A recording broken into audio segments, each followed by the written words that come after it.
Dear student, आज के topic में सेकंड पार्ट में आप सीखने वाले हो एग्जाम्पल के साथ सॉल्व कैसे करेंगे देखते हैं। तो सबसे पहला हमें यहाँ पे दिया गया 10a इक्वल टू 4/3। तो 10a को समझे बेटा।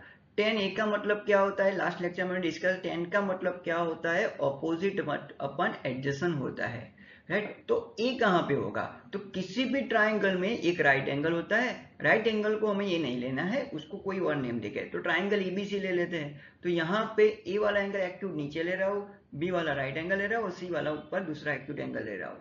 अब जो ए है 10a है, तो एंगल ए के हिसाब से 10a एंगल ए के हिसाब से ऑपोजिट साइड क्या होगी, ये ऑपोजिट साइड हो जाएगी और ये क्या हो जाएगी, एडजेसेंट साइड, राइट। तो हमें रेशियो दिया गया 10a, तो 10a इक्वल टू हमें दिया गया है कि 4:4/3 मतलब 4:3।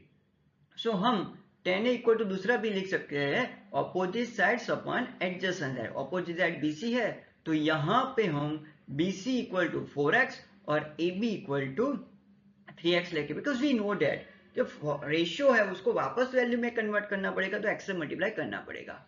अब सिंपल सा लॉजिक हमें पाइथागोरस से अप्लाई करना है, यहाँ पे AC की वैल्यू फाइंड करनी है, बिकॉज हमें क्वेश्चन क्या है, अदर ट्रिग्नोमेट्रिक रेशियो फाइंड करना है, मतलब sign A cos A, right. Ten तो ऑलरेडी दिया है, कॉट ए, फिर कॉसेक ए सेक ए फाइंड करना है। तो सबसे पहले इन ट्राइंगल एबीसी कैसे लिखते हैं properly, in triangle ABC angle B equal to 90। तो we know as per Pythagoras, हमें पता है कि पाइथागोरस हम यहाँ पे यूज, राइट, इक्वेशन यूज कर सकते हैं। तो कैसे होगा यहाँ पे कि AC² equal to AB² plus BC²।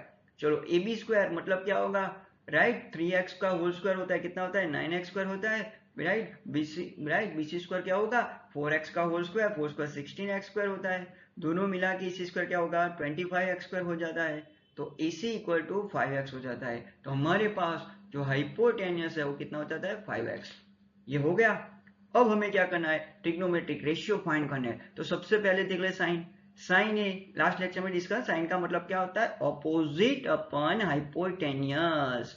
Opposite, अब ए के लिए ऑपोजिट क्या होगी, ये वाला। ये वाला हमने क्या लिया है, राइट, 4x लिया है ना, ये bx लिया है ना, 4x है। ये वाला हमने क्या लिया है, 3x लिया है। तो यहाँ पे हमारा आंसर होगा 4x/5x।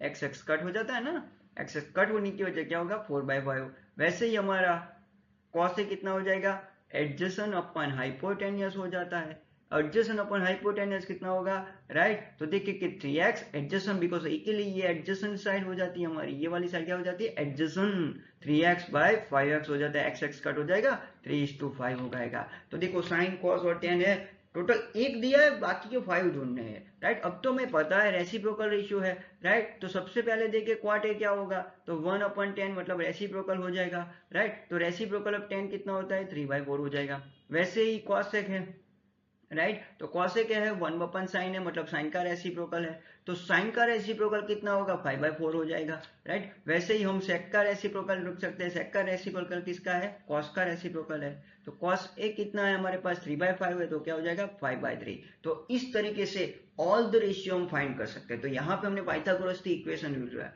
तो जब भी हमें रेशियो वाला सम दिया है, उसको साथ एक एक्स वाला मल्टीप्लाई करके, कोई साइन नहीं दी गई है वो फाइंड करना है। कितनी बार साइन दे सकते हैं, कॉस दे सकते हैं। तो इस तरीके से हम एग्जाम्पल सॉल्व कर सकते हैं, राइट। तो हमें आसान तरीके से ऐसे सॉल्व करने के लिए हमारे चैनल को सब्सक्राइब करिए और हमारे कंटिन्यू सब्सक्राइब करके और शेयर कर कीजिए, जिसकी ऐसे करके आपके जैसे बाकी सब बच्चों को ऐसे मैथ्स में पढ़ाई में आसानी रहे। Thank you.